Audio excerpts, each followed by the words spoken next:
Hi there, and a very warm welcome to Season 6, Episode 11 of People Soup. It's Ross McIntosh here. And there's people swirling around me, and I remember there was this bodybuilder type guy, and he's standing above me while I'm lying on the gurney, and he's just staring at me, and I asked him, what's his role here? And he said, I'm a respiratory therapist. I step in if you stop breathing. And this notion of not breathing, which wasn't something that I had really thought about, terrified me. And I'm shaking on the table. And the doctor looks at me and he says, don't be nervous. I've only popped 2 lungs in my life, in my career. And of course, that wasn't something that had entered my mind, that was a possibility. And I am just in a very dark place. And in this moment of this dark place, my inner critic shows up. Pea Soupers, in this episode I welcome back Dr Eric Goodman to the podcast. Eric is an expert in treating anxiety and OCD, an author and a pioneer in the use of acceptance and commitment therapy and compassion-focused therapy, that's ACT and CFT, in both his work with his patients and his writing. Eric's People Soup ingredients are anxiety and compassion, with a healthy sprinkle of vulnerability. You'll hear Eric talk about his near-daily cold water immersion, and dear listener, you'll also hear how I commit to having a go. Would I let you down, Pea Soupers? You'll find out at the end of the episode. Eric also talks about his fear of flying, which developed as a young man, and one of the darkest moments of his life on the operating table. It's a conversation full of wisdom and vulnerability.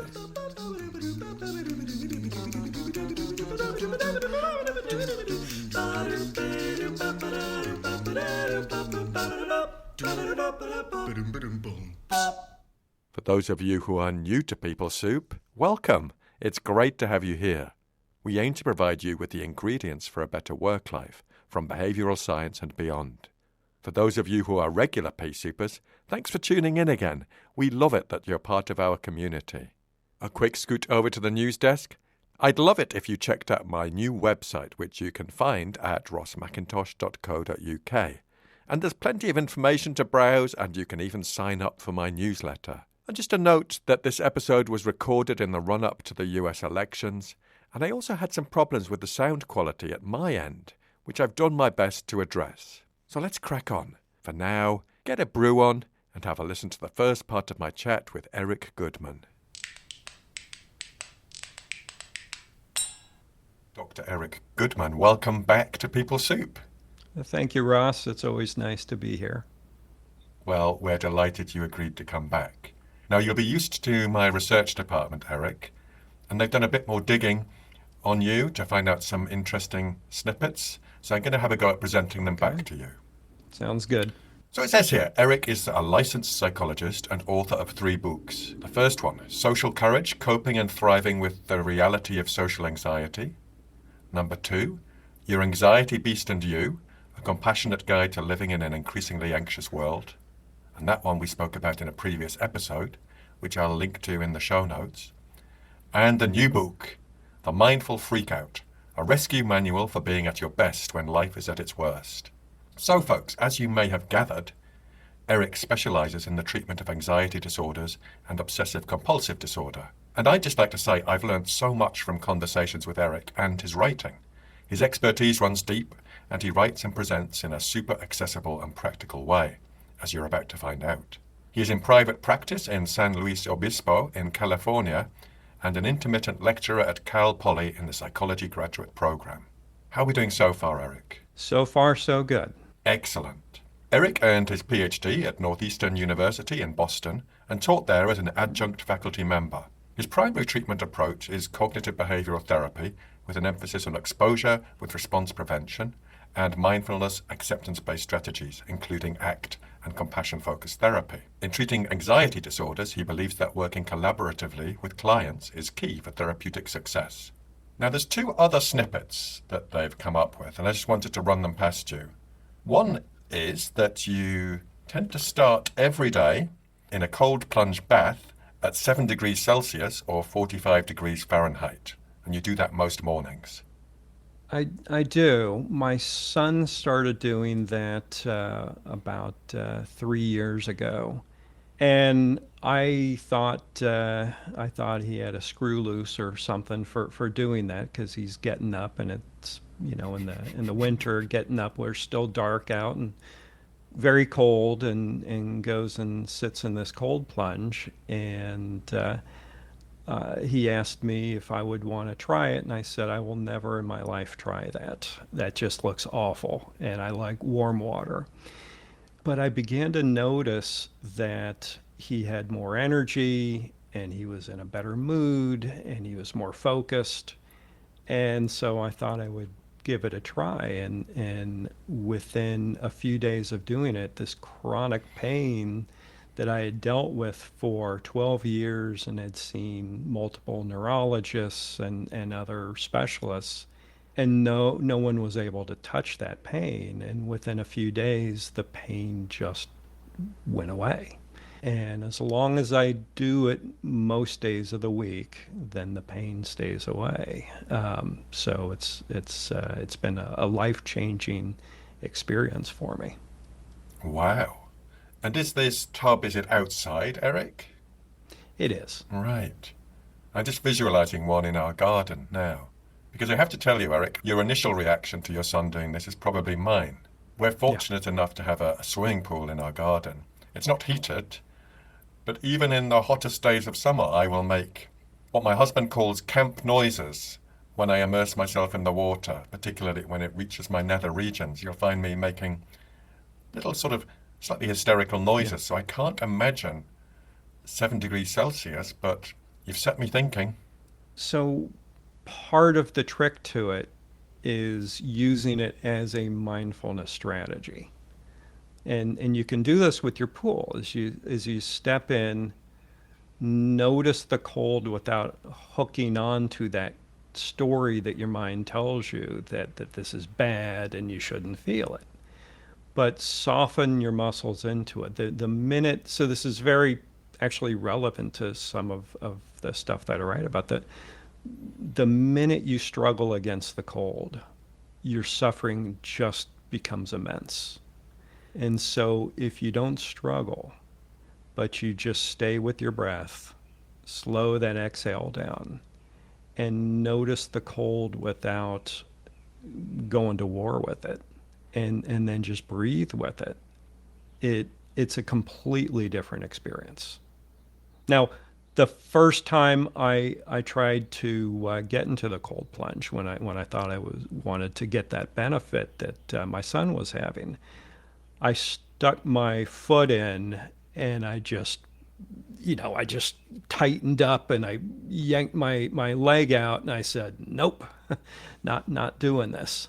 And then I really wanted to try it and get the benefit. And so that's when I started to use a more mindful approach. And it makes a huge difference.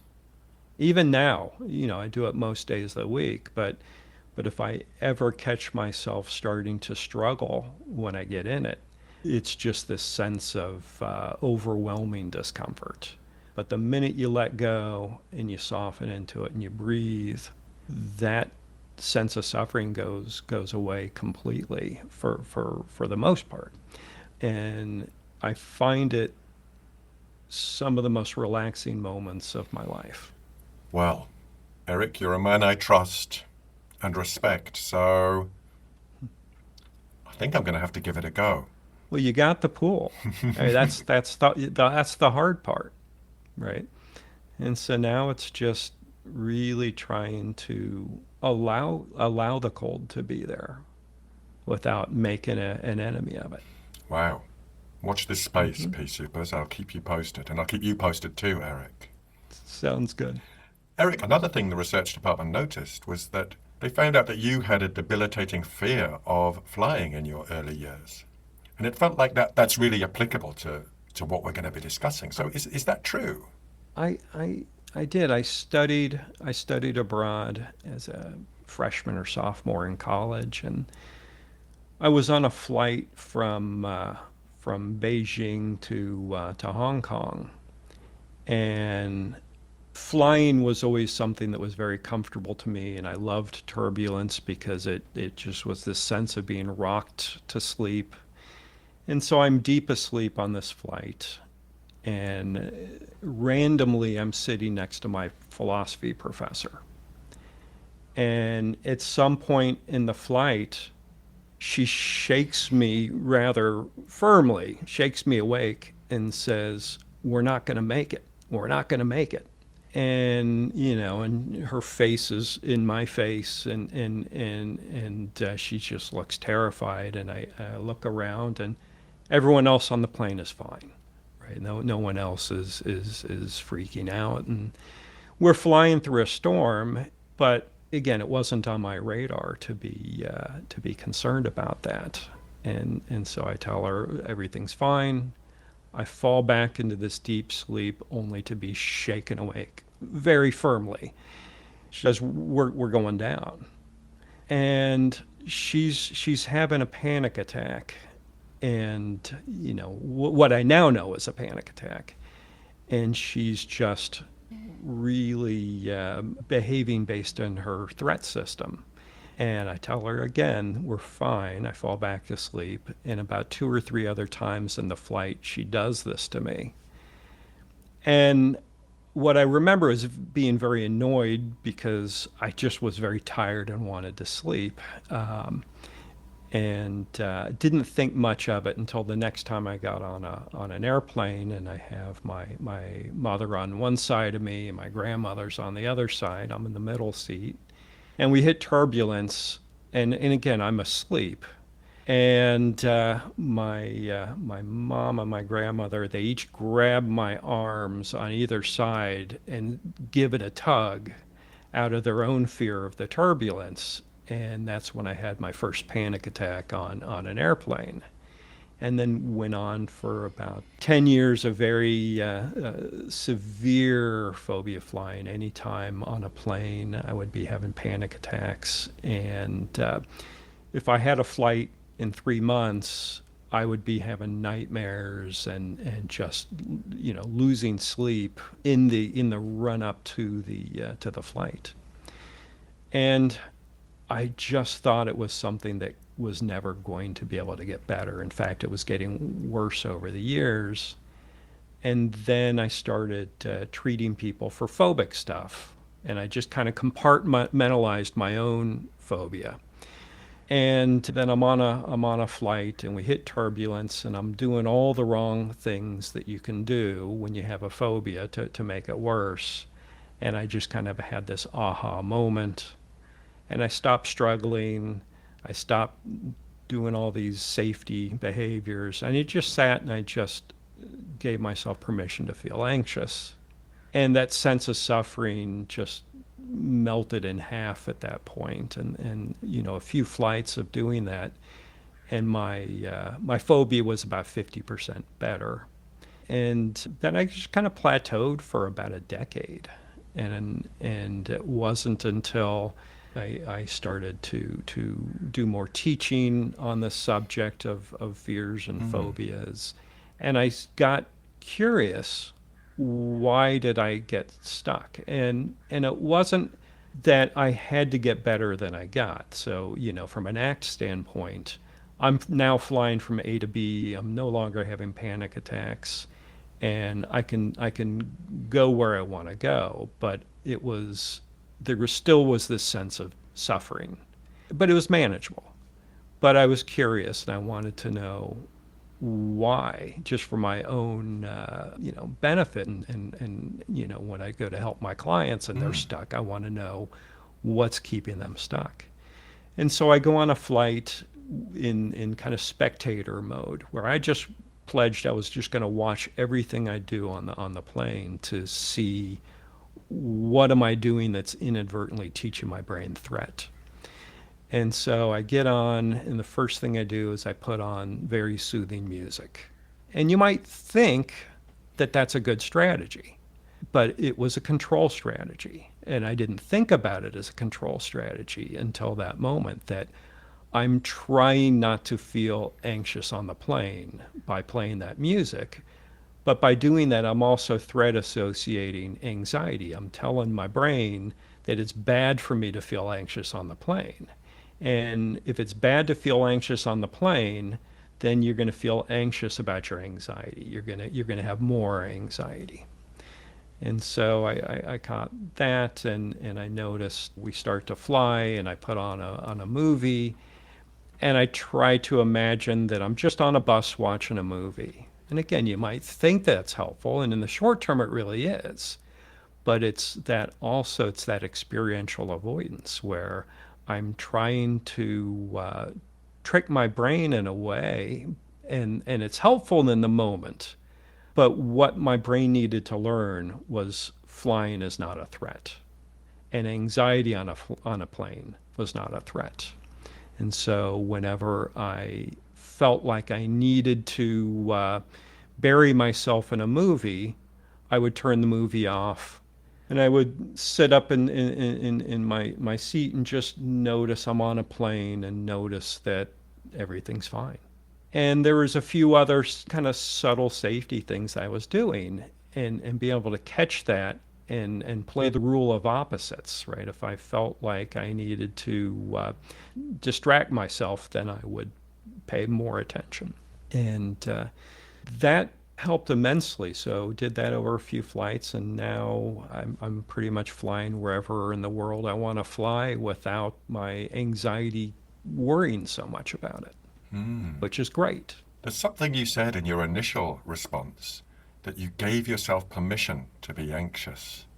I love that phrase. That's right. Well, so,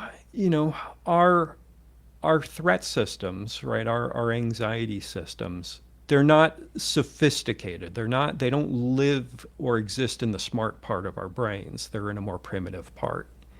And what our anxiety knows how to do is when it perceives something to be a threat, it activates fight or flight.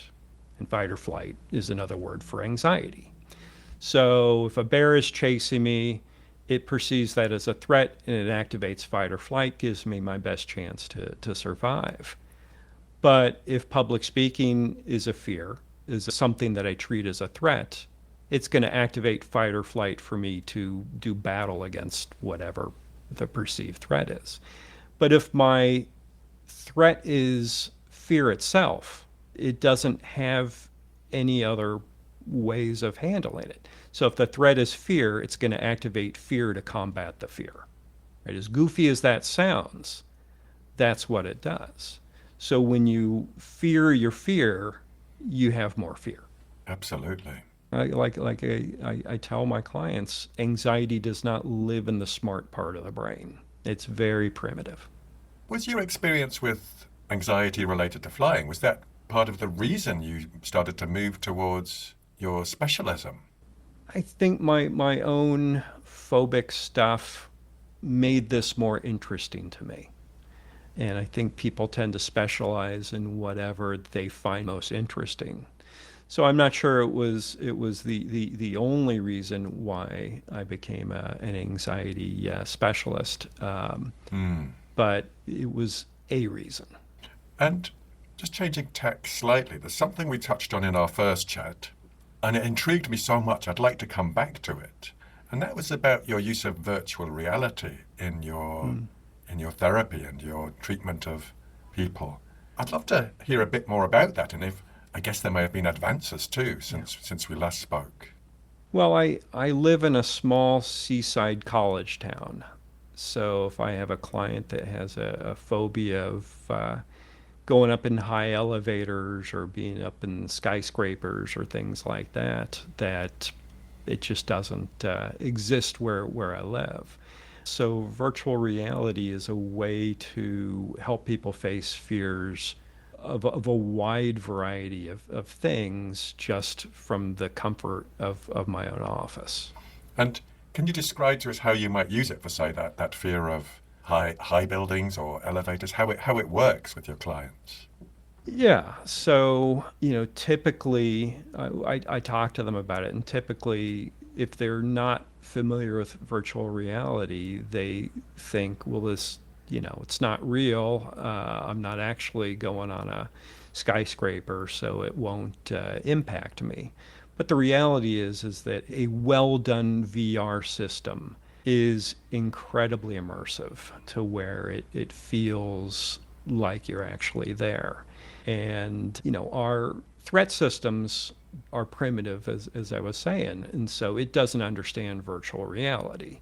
And so if your threat system thinks you're on a high place, it's going to react in a similar way to it would if you were actually in that place, Mm.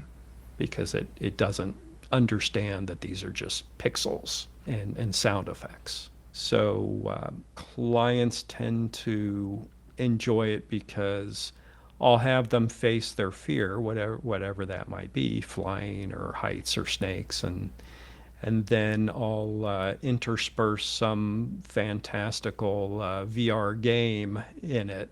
It's all right, you've done a great job facing your fears. Here's a little reward, and then have them, play a really fun game, and that helps make the experience more pleasant. And so I think there is some research that if you don't hate the experience of exposure therapy, if you can actually find ways to have humor about it, or to even find it interesting, and maybe on some level parts of it enjoyable, that there is an outcome benefit for that. Then if you do it and you just kind of hate the whole process. Wow, that's tremendous to hear, and how useful that tech can be, given where you are with no access to high buildings. Yeah. Yeah, it's a fun way to face a fear. Hmm. And thinking about your approach, where, particularly in this latest book, where you're blending ACT and CFT, when did you first begin to explore that compatibility, that synergy between the two approaches? Because I know it was also in your last book, but I just wondered where the origin story is. Yeah, well, the origin story is kind of interesting, for me at least. I was trained as an old school CBT guy, and CBT is all about you got to get rid of your symptoms. And of course, the research shows is that you're gonna decrease your symptoms, but you're never going to get rid of a normal human emotion. And I trying to remember actually how I got into ACT. I was an early adopter, so I was into ACT when Hmm. ACT was the new kid on the block that CBT hated. They looked at it as a rival, and the CBT people and the ACT people just could not stand each other. And they would have fierce debates at conferences.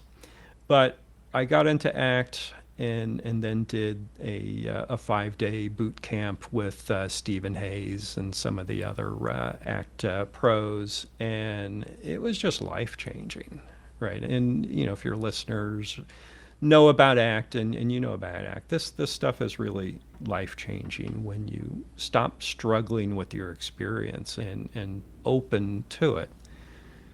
It gives you freedom to be able to do the things you want to do in life. And the ACT people would call that psychological flexibility. And psychological flexibility is arguably the most important concept in mental health. The ability to feel what you feel, have whatever thoughts, come to mind, yet choose your own direction in life.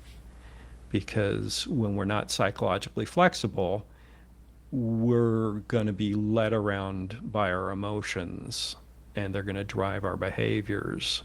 And sometimes that's going to be really good, and other times not so much. And so I began to work with ACT in my practice, and I began to teach it to students. And when I started teaching ACT, no student had ever heard of it. And now when I teach, like my class now, everybody knows ACT by the time they get to my class. So it's really out there. But anyways, at the ACT boot camp, I met Lynn Henderson, who's a psychologist in the Berkeley area, California.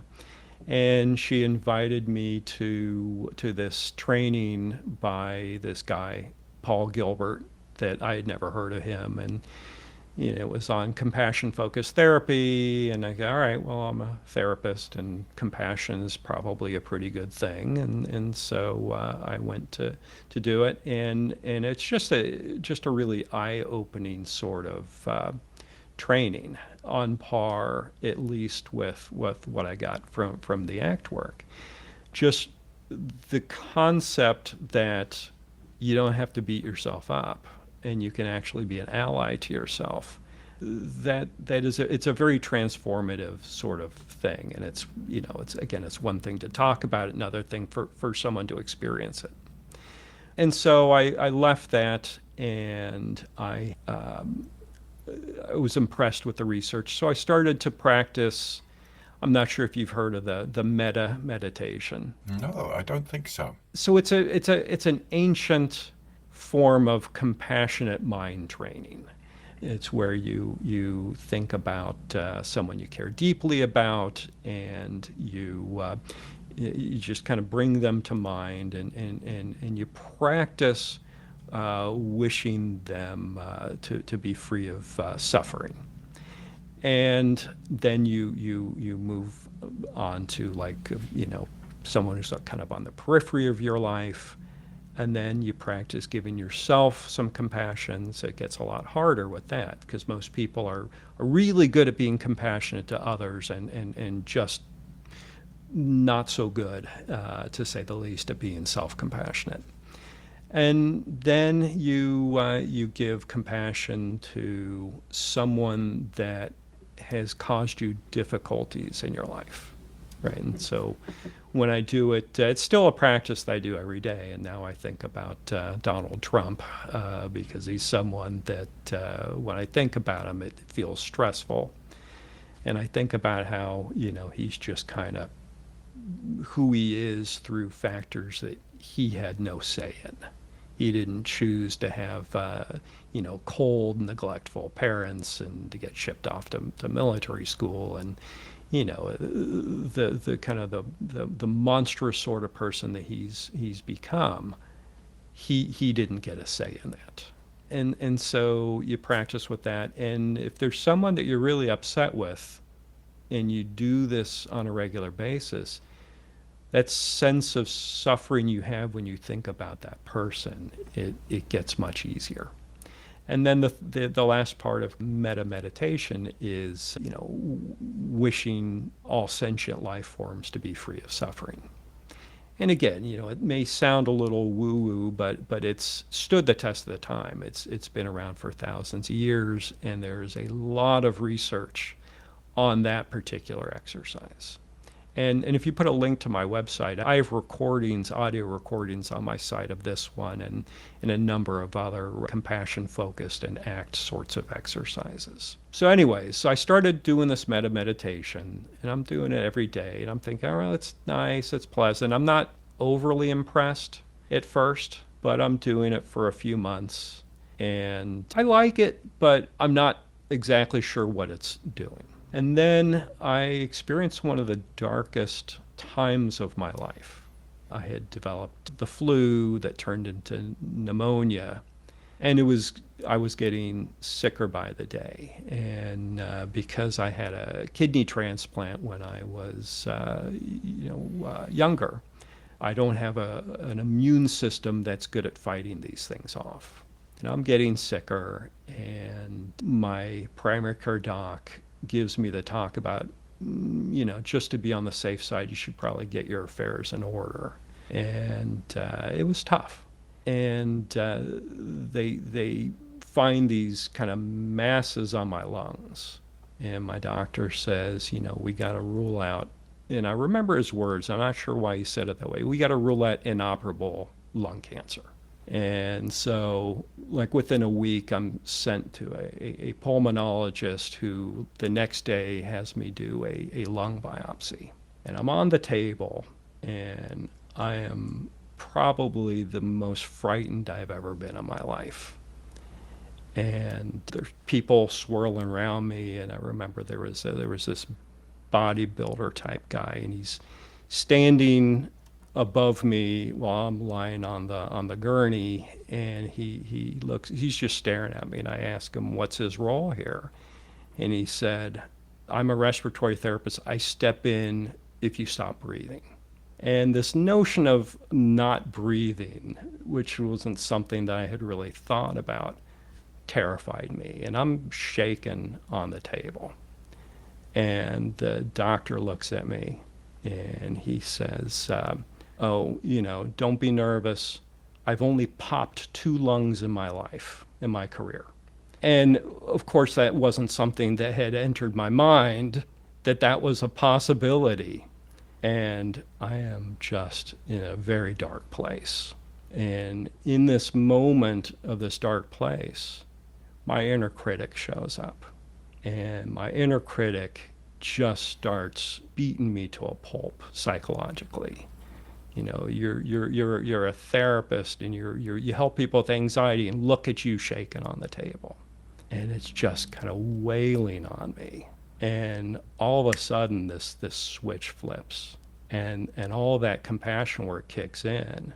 And in my head, I kind of step outside of the situation, and I see this critic beating up on me. And I tell it to, am I allowed to use salty language? I tell it, get the fuck away from him, just with this anger. And I turn to myself in my head, and this is just kind of happening.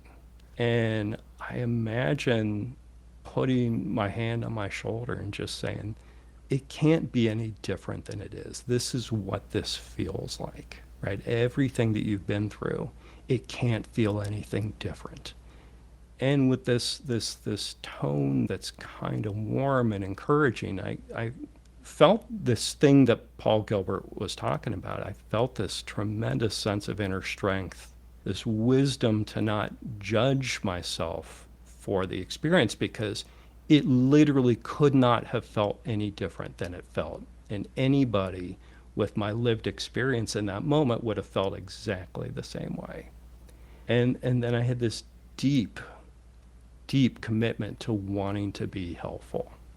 And this sense of peace and this decrease of suffering. Now, the fear was still there, but this sense of peace with it and this sense of courage just flooded me, and the suffering just vanished, just completely in that moment. And then there's the part of my brain where the psychologist in me lives, who's just kind of noticing this and goes, what the hell just happened? I mean, that is amazing. And it was really one of the most amazing experiences of my life. And then I went under anesthesia, and they figured out, what was going on with my lungs. And I survived and made a full recovery. But that stayed with me, that power. And as much as ACT has given me so much, it's never done that to me in that way. And kind of recognizing that power of compassion, and to be able to begin to combine that with ACT, and to use that for my teaching, use it for my clients, and just have it with myself. And that switch that got turned on, it's never gone back, right? It's there. And so whenever a challenge comes up, there's this sense of having this, this inner ally. And I can't recall a time since that moment where I've beaten myself up for anything. Absolutely. And listener, please be assured there will be links to Eric's website, so you can check out that metta meditation for yourself and the other exercises there. Now, I'd love to just continue chatting, Eric, but I really want to get onto your book as well. So before we do, a question I've asked you before, but I'm going to ask again. It's about a song choice. It's a question I ask all my guests. A song that would announce your arrival in a room, whether virtual or real, that would play on your arrival for the next, say, 2 to 3 months. It's not forever. Do you have a song choice that you'd share? So, it's a little bit like asking which of my 3 kids do I love the most. That's a tough one because I do love music. But at the same time, I think that most songs, if it played every time I entered a room, would probably become torturous after a bit. So I would say if we're keeping on the theme of compassion, I would probably pick another Pink Floyd song. I know I did Time from Pink Floyd last time, but I might pick On the Turning Away from Pink Floyd, which is a little bit about compassion. But if I was going to be practical or pragmatic, given we are going through this election and there is this sense of threat that's just kind of permeates the air in this country right now. And I might pick something like Weightless by Marconi Union. It's a new agey sort of song, but they did some research with this song, and I had never heard of it before, but the research showed up in a journal. And as they compared anxious people, they randomly assigned half to listen to this song and the other half to take a benzodiazepine medication, which is an anti-anxiety medication. And they found that for easing anxiety, both worked equally well.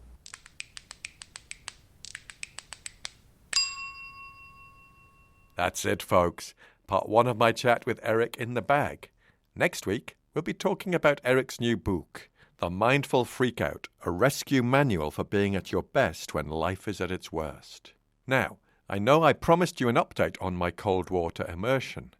As I said in the episode, I've got an unheated pool at my disposal in the garden, so today marks the second day when I've very gently immersed myself, with plenty of deep breathing and minimal camp noises. I'll keep you posted on developments. You'll find the show notes for this episode at peoplesoup.captivate.fm or wherever you get your podcasts. If you like this episode, we'd love it if you told us why. You can email me at peoplesoup.pod@gmail.com. On Twitter, we're at Ross McIntosh. On Instagram, people.soup. And on Facebook, we are at People Soup Pod. You can help me reach more people with the special People Soup ingredients, stuff that could be really useful for them. So please do share, subscribe, rate and review. You help us rise up the charts and reach more people. Thanks to Andy Glenn for his spoon magic and Alex Engelberg for his vocals. But most of all, dear listener, thanks to you. Look after yourselves, Pea Soupers, and bye for now. But even in the hottest days of summer, I will make what my husband calls camp noises when I immerse myself in the water, particularly when it reaches my nether regions.